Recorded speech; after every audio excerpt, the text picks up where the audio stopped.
علماء نے بڑے وثوق کے ساتھ لکھا کہ جو حضور غوث پاک کا بے ادب ہے وہ کفر کی موت مرے گا. یہ لکھا ہوا ہے. غوث پاک کے بے ادب کو ایمان نہیں مل سکتا. اسی وقت اس کی ولایت کو چھین لی جاتی ہے اگر ولی ہو تو. لیکن اگر عام مومن ہو مسلمان ہو لیکن غوث پاک کی بیعت بھی ہو گئی اور توبہ نہیں کی تو اس کے ایمان پر خاتمہ نہیں ہوتا.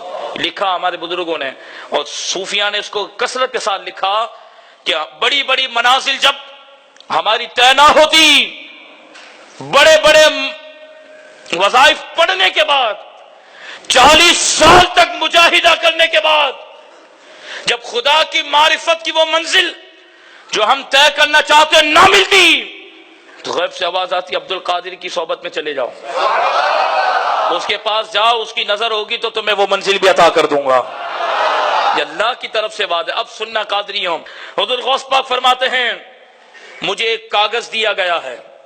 غوث پاک فرماتے ہیں مجھے ایک کاغذ دیا گیا ہے جو اتنا بڑا ہے کہ جہاں تک نگاہ پہنچے وہ کاغذ کی لمبائی ہے.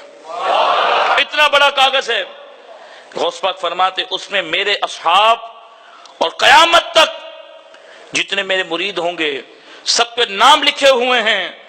اور مجھ سے فرمایا کہ عبد القادر تیرے سبب سب کی مغفرت فرما دی ہے. قیامت تک جتنے غوث اعظم کے مرید ہونے والے ہیں اللہ رب کریم نے پہلے ہی سب کی مغفرت فرما دی ہے.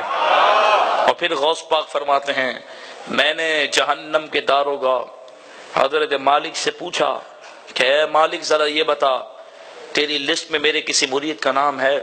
تو حضور غوث پاک رضی اللہ تعالیٰ عنہ سے حضرت مالک جو جہنم کے داروغہ ہیں وہ کہنے لگے عبد القادر مجھے اللہ کی عزت و جلال کی قسم اللہ رب العالمین نے آپ کے ہر مرید کو جہنم سے آزاد کر دیا ہے.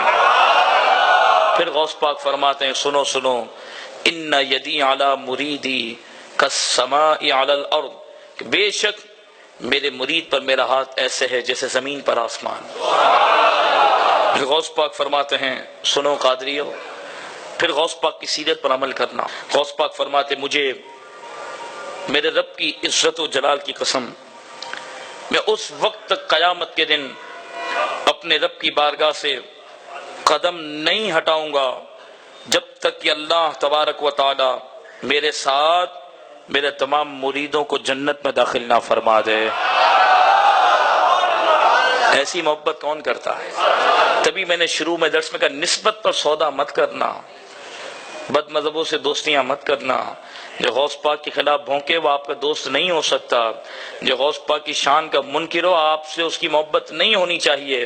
حضور غوث پاک رضی اللہ تعالیٰ عنہ کا مقام یہ ہے کہ آپ فرماتے میں اس وقت تک اللہ کی بارگاہ میں اپنے قدم کو جما کر کھڑا رہوں گا جب تک کہ اللہ تبارک و تعالیٰ میرے تمام مریدوں کو میرے ساتھ جنت میں داخل نہ فرما لے. اور پھر آخر میں ایک سوال ہوتا ہے نا کہ ہم نے تو براہ راست غوث پاک کے 10 انور پر بیعت نہیں کی، براہ راست سلسلہ ہے نا ایک، تو اس کا جواب بھی سن لیجئے. خود غوث پاک رضی اللہ تعالیٰ عنہ سے یہ پوچھا گیا، توجہ رکھنا، حضور غوث پاک سے پوچھا گیا کہ اے شیخ عبد القادر جیلانی رضی اللہ تعالیٰ عنہ، کوئی شخص آپ کا نام لیتا ہے لیکن نہ تو اس نے آپ کے ہاتھ پر بیعت کی ہے اور نہ آپ نے اس کو جو ولایت کا تاج ہوتا ہے وہ دیا ہے، صرف وہ آپ کا نام لیتا ہے، تو کیا وہ آپ کا مرید کہلا سکتا ہے؟ آپ نے ارشاد فرمایا سنو، جو شخص میری طرف منسوب ہوگا اور صرف میرا نام لے گا اللہ تبارک و تعالیٰ اس کو بھی قبول فرما لے گا.